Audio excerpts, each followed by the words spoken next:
What's up guys?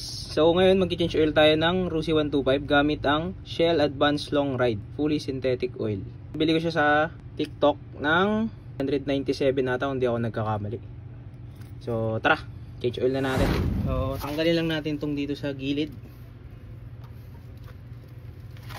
na malaki. Yan. Natin.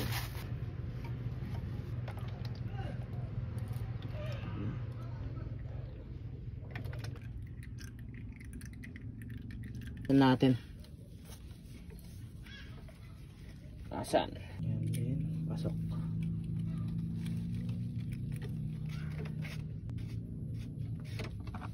Pita na natin siya ng saktong-sakto lang gamit ang socket wrench. Yan.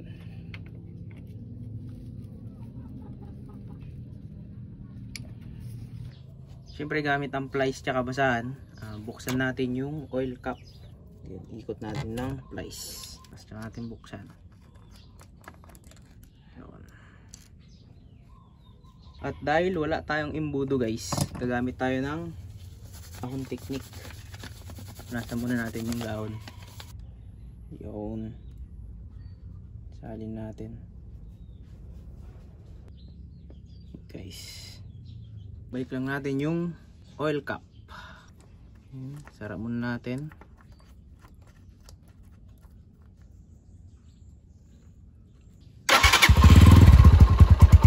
Andarin muna natin siya ng 5 minutes. Siyempre, pagkatas natin pandarin, buksan ulit natin to guys. Pero ito hindi ko pa ito hinigpitan ng plies. Check lang natin yung langis. Yan, okay naman. Saktong sakto lang. At saka natin higpitan. Yun.